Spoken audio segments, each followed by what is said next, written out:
Hello and welcome to Obinna TV. So this is the daily show KE where basically look at the top issues in Kenya, Africa and the world. So basically for now I'm looking at this top story. That is Eric Latiff move from Spice FM to Nation FM. What does it portend? And then of course pressure mounts on President Ruto to stop the wave of abductions in the country. And then why are the M23 rebels in eastern DR Congo? Do they want to govern that part of the country, that part of DR Congo, that is the M23 rebels? And then Trump moves to merge US aid with the State Department. Of course, Trump has put a freeze on US aid, and of course, such things as AIDS drugs are now not being funded by the American government. Then, what would be the legacy of the Trump presidency for Africa? So basically, this is it. Welcome to the show. So basically, Eric Latiff moved to from Spice FM to Nation FM. What does it say? I think it just says the future of urban radio is in commentating, is in talk show. It is not in music. A lot of young urban Africans now access music through such streaming platforms as Spotify, as through such streaming platforms as Spotify, as maybe maybe Boomplay and others. So basically, I think and now they just want to get they get their music, because in the past you used to get your music from radio only, but not anymore. Now you can get your music from these other sources, and so that means that urban radio has to adapt. Urban radio has to move in and really be and really give us something else. And that's why the former Nation Media Group CEO Nelson and Linus Gitahi said that the media should be giving us insights. We are choking under tons of information, and what better way? We are choking under tons of information, and if the media made sense of the data, then basically we would subscribe to that media. Look at the newspapers that are racking up subscriptions, the likes of Wall Street Journal, the likes of Financial Times. They are in the niche business and finance sector. So basically, these are sectors where information is processed for finance, and where people buy this information. Basically, it used to be that it was the general reader newspapers that used to sell much more, but not anymore. It is now the business and finance publications that are selling much more. So basically, I think news is now that is basically media is now about insights. Why not have 8 opinion columnists, for instance, instead of the 2 that usually have on weekdays? There are only 8 during the weekends, and then have maybe even opinion columns on page 1, so that then we can move from news to insights. I think that's how we are gonna improve the media landscape in Kenya. Now everyone with access to a microphone can be a journalist. Now anyone with access to a mobile phone can be a journalist. This is the era of citizen journalism, and that's why that you have a lot of these media houses are facing financial peril. Look at the Standard Media Group. Sometimes employees go for about 3 months without pay, maybe for many months without pay. Sometimes they are paid low salaries, and even those low salaries sometimes delay, and that's why then Moi family on the Standard Media Group is facing financial turmoil. It was the first private TV network in the country. Of course, that is Moi on KTN, but of course then the Standard newspaper was founded all the way back in 1902.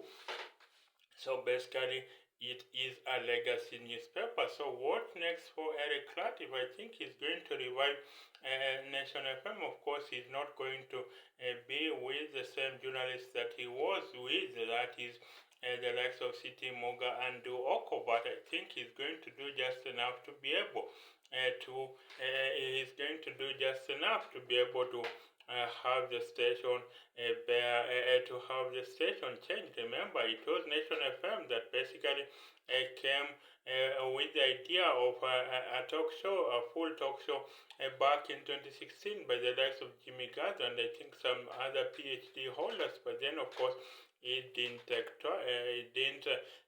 traction, as it never managed to gain market share from the likes of Classic FM, and of course he will also have to compete Classic FM, Classic 105, that's Maina Kageni and Mwalimu Kingange, and also he has to compete with Jeff Koinange, who is a brand in his own right, and of course they're trying to remake that is Hot 96 to be a formidable brand. So basically, you have Hot 96 being a formidable brand, and of course that's going to compete with Eric Latiff, but he is a news pound man. So basically, you can expect that Eric Latiff will be digging in to be able to interview the latest person, and of course, a 4-hour show, you must pray for that show very, very much. And of course, with the experience of interviewing so many guests, you become an expert on so many areas. I think maybe Sam Gituko of Citizen TV is the one that I was. That is the one that I was maybe. I think.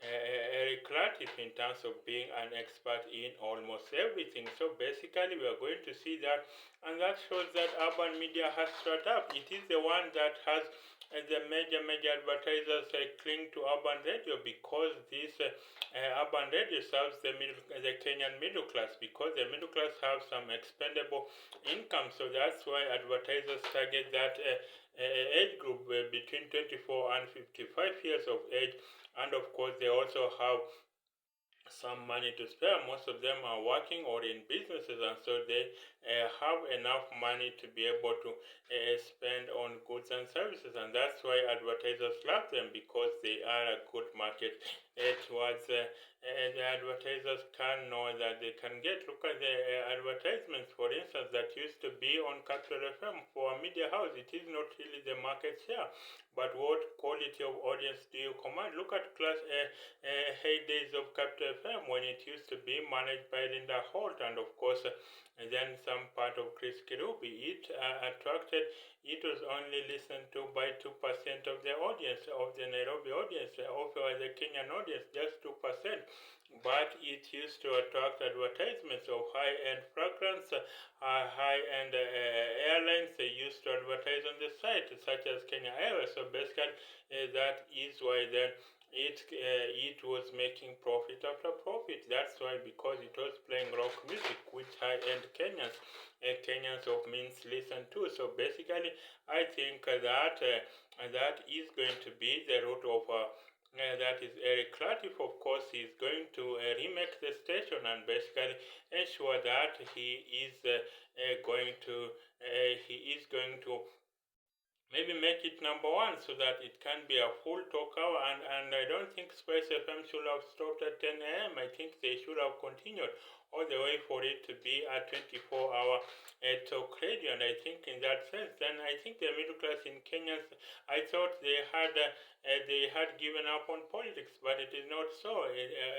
Social media social media activism is taking root, and so that shows they want this political content. They want to unearth the corruption scandals. They want to hold the citizenry to account. That is why I believe that the Kenyan media landscape is changing. The Kenyan media landscape is changing, and I believe that it is going to be a matter of time before the middle class take up, because the middle class for a long time they had built their own parallel state of private schools, where the government schools are not working, the public schools have poor quality, so they take their kids to private schools, and then of course they live in gated communities, so they don't have to experience power blackouts, and also they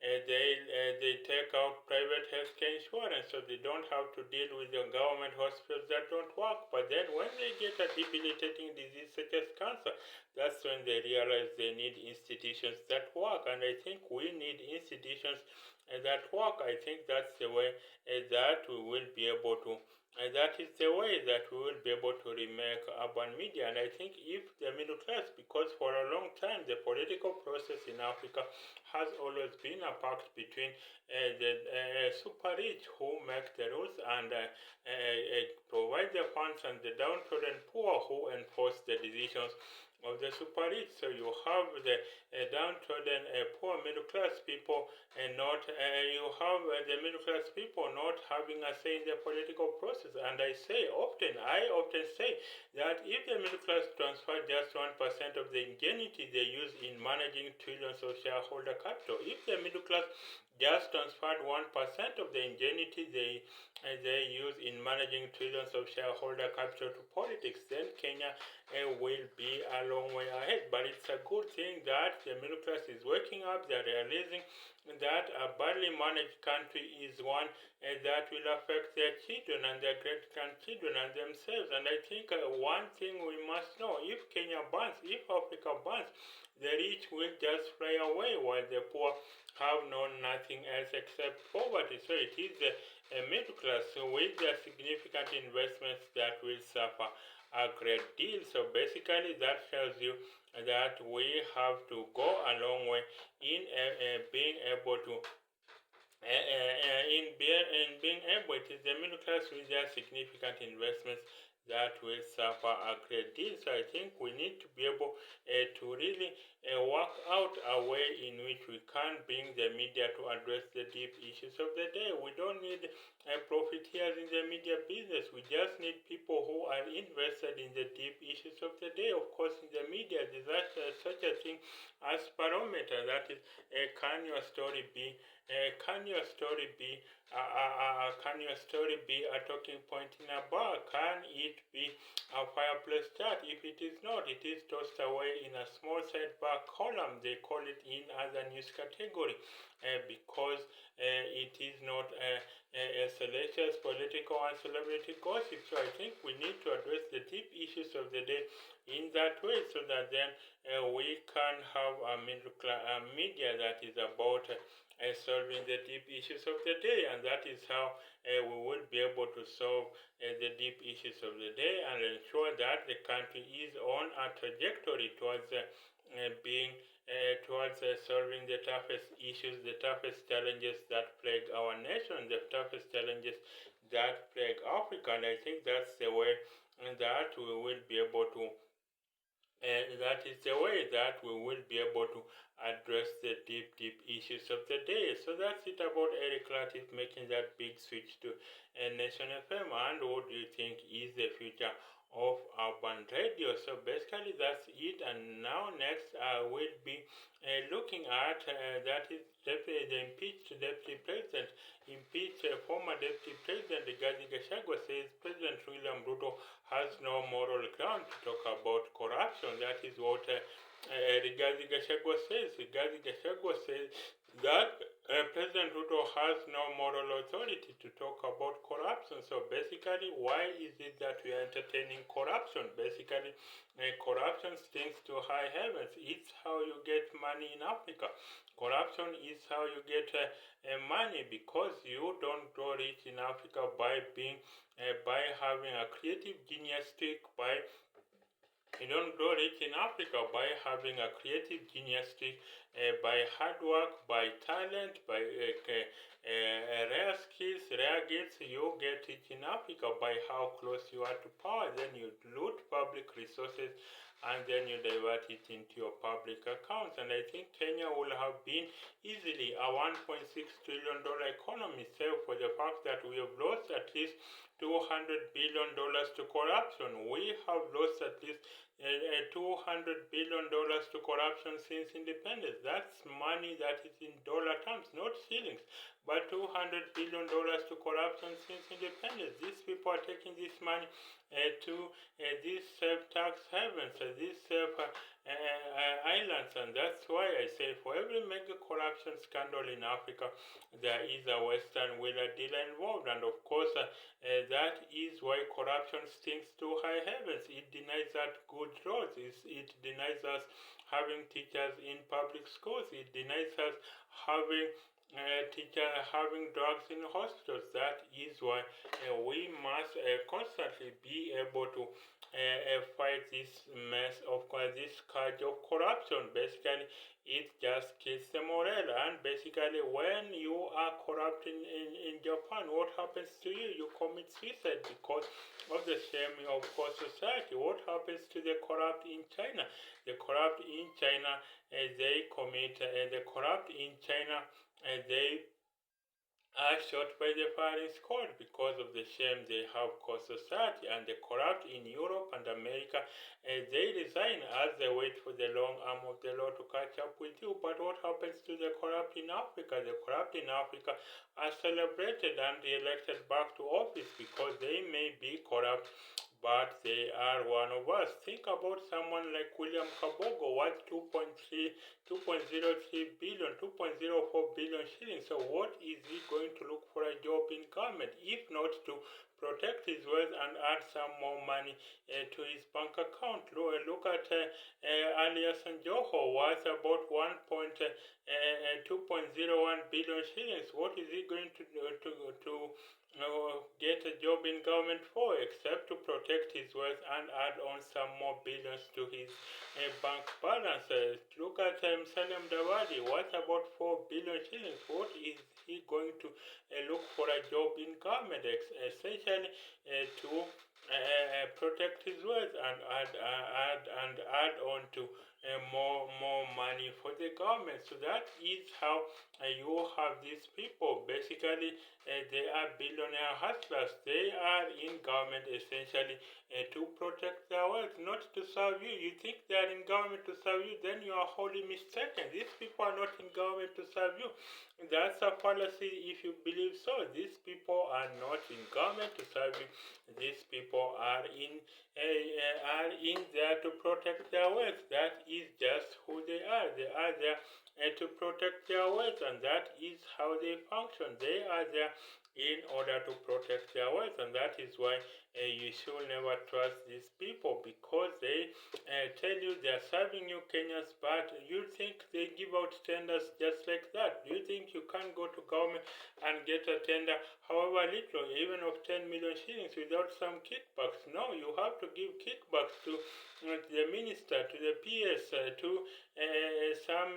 to the procurement officers. So basically, the thing is that these people are in government to serve themselves first. That is how they get to make their money, and that is why Kenya does not go forward, because our public resources are looted, our money is looted, and these are the people that basically take our money to serve tax havens. These are the people that administer our money.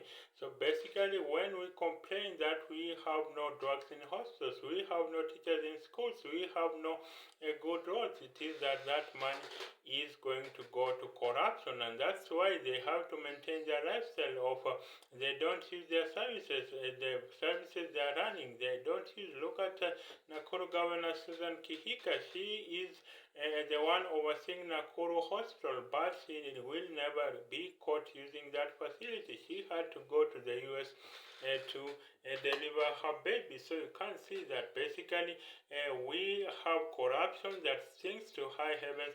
Corruption, and I think you have Kenyans. When you tell a Kenyan teenager, a Kenyan student right now that work hard, you will have a good life in the later days. In your older days, you will have a good life. They just look at you and they laugh at you. There are no role models that have made money in a clean way in Kenya. That's just it. There are no role models that have made money in a clean way in Kenya. People are just making money by stealing. People are making money by being close to power, then getting kickbacks. That's how people are making money, and that's just so unfortunate that we don't have a culture of meritocracy in the country. We don't have a culture of meritocracy. We don't have a culture of that is a culture of that is being rewarded for your hard work, for your talent, for your creative genius. If you, how is it you are worth 2.4 billion shillings and you don't have a single product in the market? You don't have a single company that makes maybe shoes, that makes clothes, that makes furniture. You don't have those companies. It is just money that has been accumulated through process of corruption. You have money, you are worth 4 billion shillings, but you don't have a company that makes anything at all. So basically, if you want to make money, then go to the private sector. That's where the money is made. If you want to go in service, in fact, sometimes we should remove all these incentives for people to join public office. So that's how thieves are going to stop going to the public service in order to serve us. We need to make politics pro bono. That is free. Maybe people should be having their day careers. Maybe should be having a day career in their careers in medicine. That is being doctors, being nurses, being teachers, being accountants, and then they just meet in the evening and decide the policies for the people. And then during the day they are in their jobs. Maybe if we made politics pro bono, that is the way we are going to eliminate corruption in this country. Otherwise, we will never eliminate corruption in this country if we go on in this way. So basically, I think that's the way it is done in some countries like Sweden, like Finland. Basically, you don't get a salary as a prime minister in Sweden. You just get a 1 or 2 bedroom house, and that's it. Basically, your pride comes in having your policies serve the people. That's how I think you have a motorcade case of just 3 vehicles as a prime minister in Sweden. So basically, it is not lumping it on the people. So basically, the thing is that we are having people that are attracted by money that are moving to politics. It is not people that want to serve us. It is not people that have we have done due diligence on them.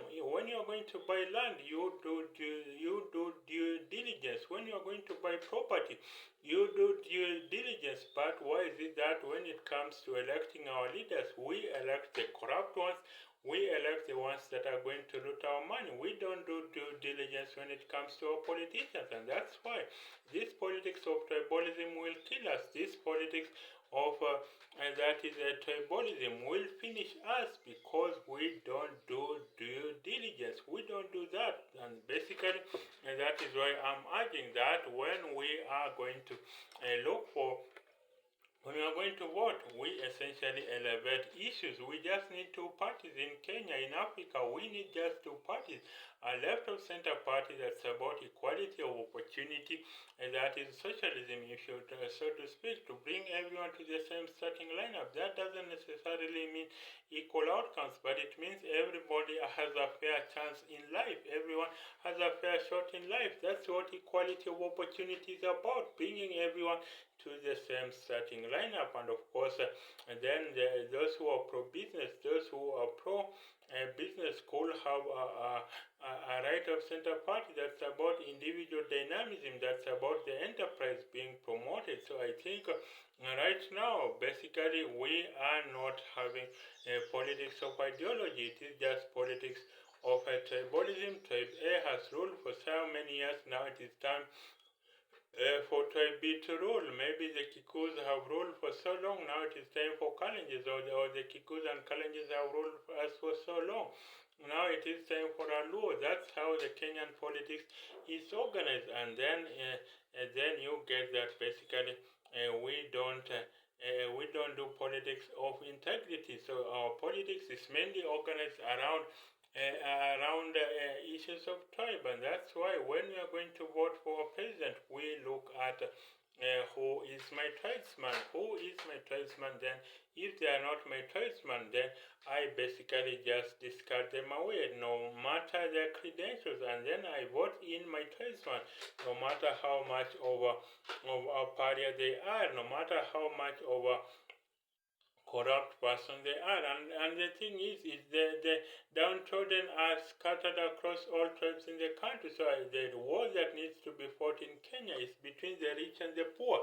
It is between the rich and the poor, not between the war that needs to be fought in Kenya is between the rich and the poor, not between tribe A versus tribe B. These are just that is the downtrodden fighting among themselves. That's the war that needs to happen. The war needs to be between Kibera and Karen, between Kawangware and Lavington, between Korogocho and Runda. That's the war that needs to be fought, and that's the war that will emancipate the country. Because when the rich know they have stolen that money, they will want to make sure they spread the fruits of the fruits of hard work to the noble Kenyans. And the Ruto administration, they came in with this so-called bottom-up economic model. That is because for a long time we've been in the trickle-down economics, where a few billionaires each pass, then that money slowly trickles down to the ground. But that's not happening. That's not just happening.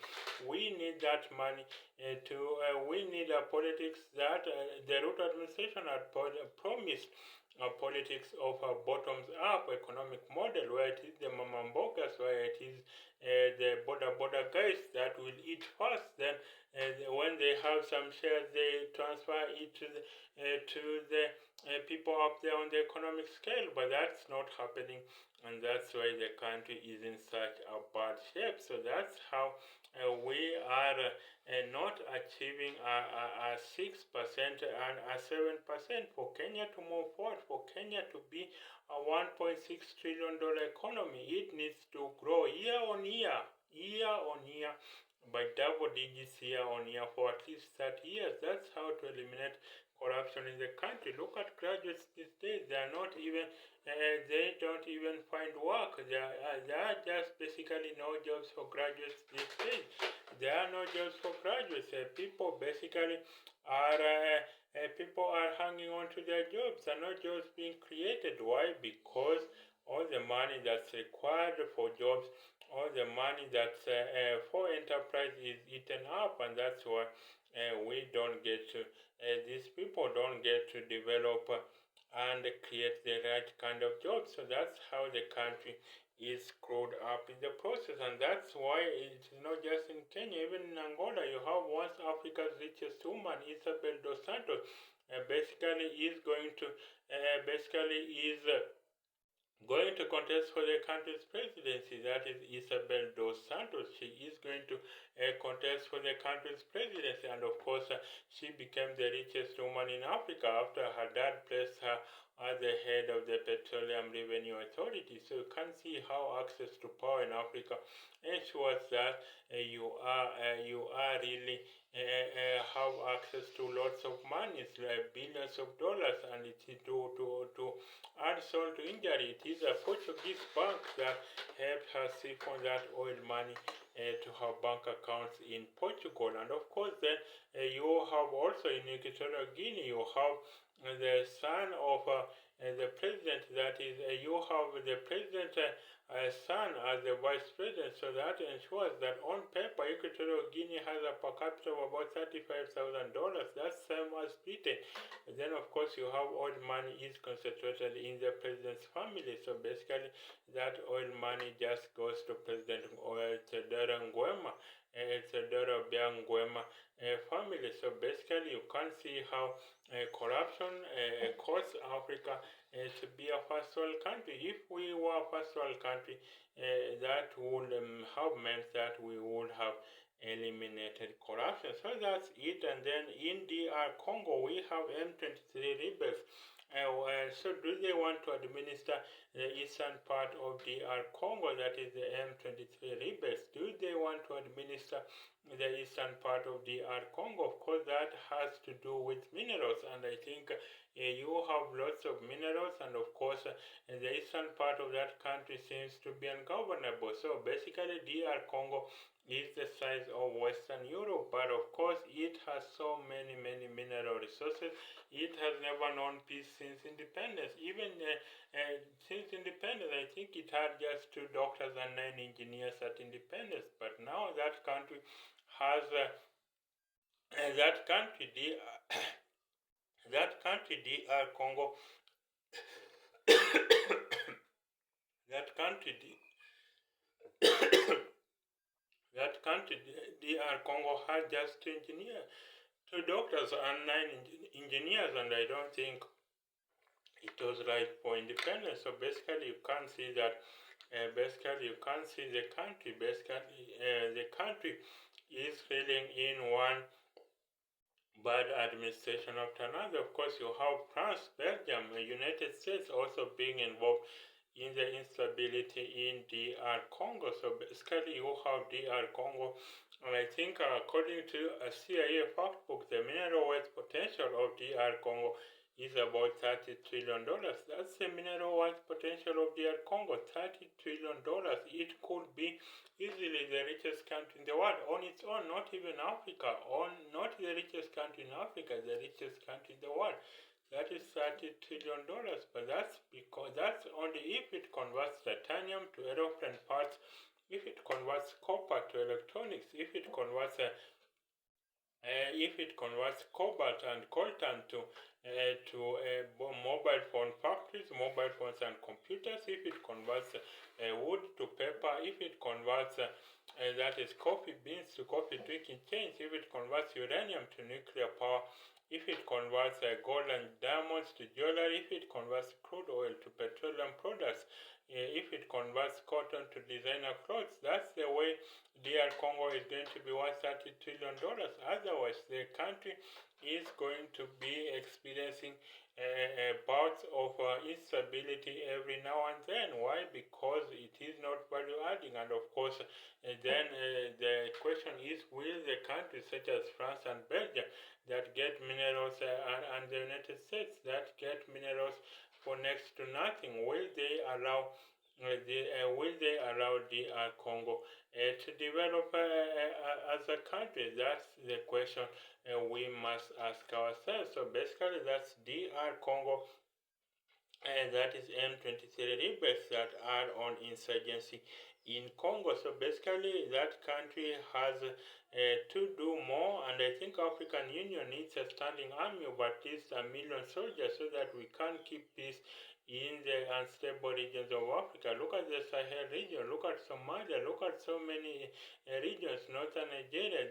All these regions need a standing army of at least 1 million soldiers so that then they can keep peace, and maybe African unity could be of the essence, because I think with African unity all these tribes competing within countries would be too small in a supra-African national state. Remember, the former president of Ghana, the founding president of Ghana, Kwame Nkrumah, said that Sikhi was a political kingdom and everything else shall be added unto you. So that's Ghana's founding president, Kwame Nkrumah, where he said, seek ye first the political kingdom and everything else shall be added unto you. So that means that he was able, basically he wanted to unite Africa. Basically he thought if we fixed our politics, then basically we would be able to be a functioning superpower, basically. And he said Africa would be a force for good in the world, a force for good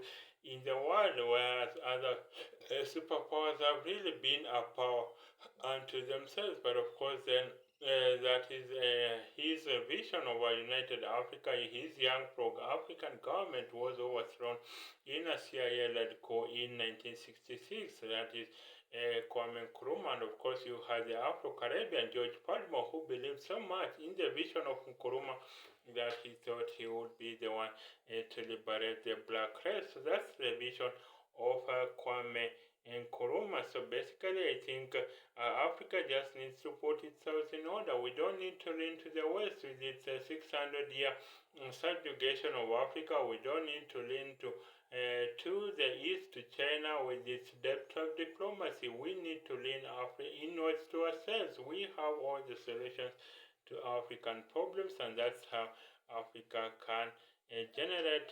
That's how Africa can solve its toughest challenges. That's how Africa can solve its toughest challenges and ensure that it is a country that can punch its own weight. So that's the deepest challenges that go on for Africa. How do you think Africa can get out of this mess? How can Africa help DR Congo in order that it becomes a country that is able to take advantage of its minerals, to extract its minerals and to value add its minerals so that then it can be that place. It can be a superpower, $30 trillion economy. So that means Africa can easily be a $500 trillion economy. You see how much potential we're sitting on. So basically, even as we cry that Donald Trump has refused to give aid to Africa, we should know that on our own we have so much money, but then we must fight our way.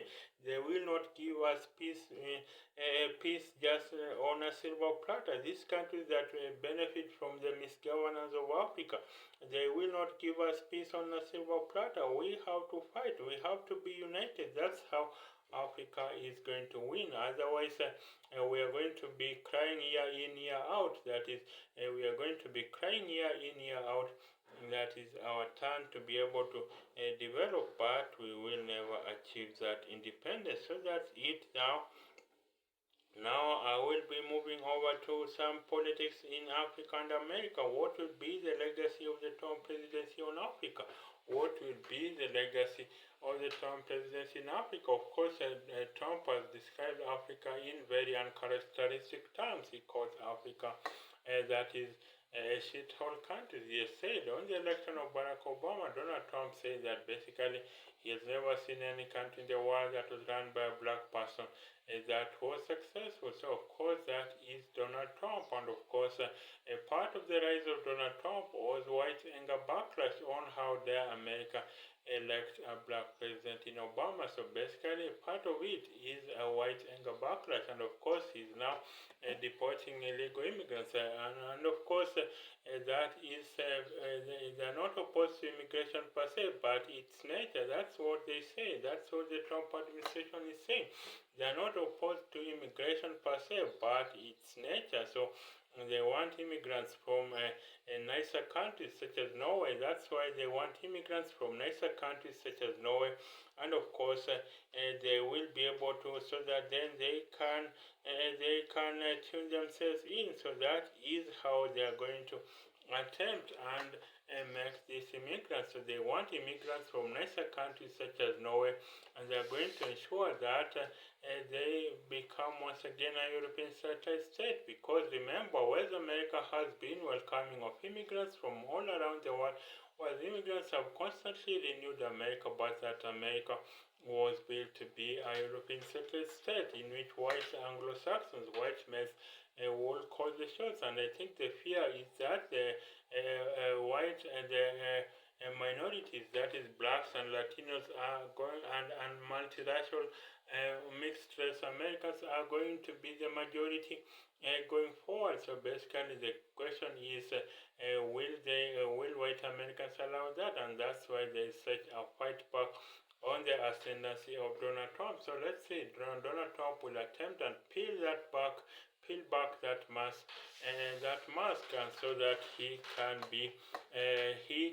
so that Donald Trump can indeed be so that Donald Trump can indeed bring back whiteness in America. I think it was an American senator who said, since when did Americans choose to abandon its dominant European culture? That's what I think a senator said, a U.S. senator said, since when did America choose to abandon its dominant European culture? So basically, I think what we need right now is to be able to have an America that functions well, and of course you have DEI. So DEI, they frame it as minorities taking over their jobs. They frame DEI as minorities taking over their jobs. Basically, they say minorities are going to be taking over their jobs. So basically, can diversity and meritocracy coexist? Maybe that's what we need to ask. Can diversity and meritocracy coexist?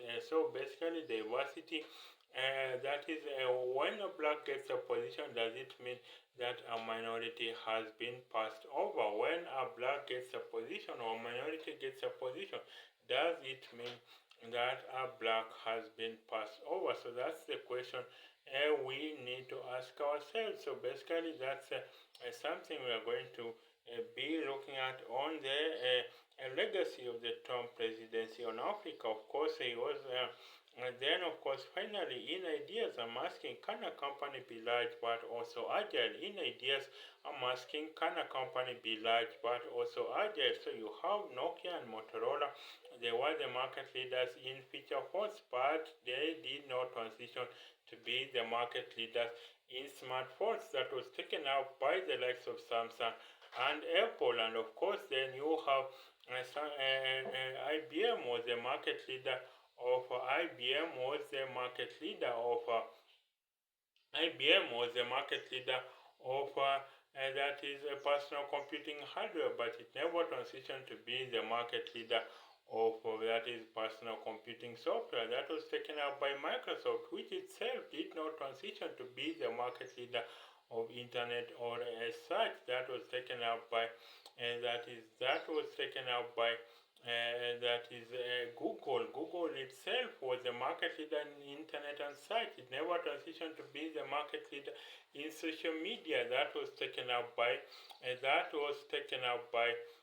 Facebook X and I think YouTube and the likes of Snapchat. But of course, the social media leaders, they did not transition. They will not transition to be the leaders of 3D augmented reality. That will be taken up by the likes of that is by the newly established companies. And of course, 3D augmented reality will be such that the person across the screen will seem as though they are in the same room as you. So basically, that will disrupt online commerce, online shopping, online dating, online learning, online telemedicine, and basically that will be disrupted. So basically, that is why we say that that is how we say that can a company have the resources of a multinational but yet have the speed and agility of a startup? So for a capitalist, that is great that a company that has is a $1 trillion company can be taken down. That shows capitalism is working. Essentially, that you can it is about reassigning inefficient resources. So that shows that capitalism is working. But then for I think for a business leader, that's scary. That's scary that a company could be sitting on piles and billions and billions of dollars, but yet could be removed as could be upstaged as the incumbent company in that industry. And then that shows that they are very scared. So basically, how do they do it? One solution, I think, maybe is to spin off the R&D department. Let the R&D department report directly to the CEO, so that then you don't have this research and development, so that it can spin the report directly to the CEO, so you have decision making being faster. And I think that's the way to be able to rebuild the strength in a company. And I think maybe even have employees having patents for being able to get royalties from their patents. They will be able to file. So that's it. Then of course that is the way to remake a company. That is the way to remake such a company. So that's it for now. How do you think? Do you think a company can have the resources of a multinational and yet have the speed and agility of a startup? So that's it for now. And now you can get my two books. One of them is the 1% Continent, How Africa Can Rise Up. So you can get that book. And then, of course, The other book is Give Us Your Best and Brightest. Why Does Africa Lose Its Best Brain? So during slavery, we lost our most physically able, but now during slavery, we lost our most physically able, the economic differentiator of the time, and now with brain drain, we are losing our best and brightest. That is in the knowledge economy, the differentiator of our time. So in both occasions, losing tens of trillions of dollars. So basically, how do we combat brain drain, and why are Africa's best brains leaving? So basically, now you can like, share, and subscribe. Till the next time. Bye for now.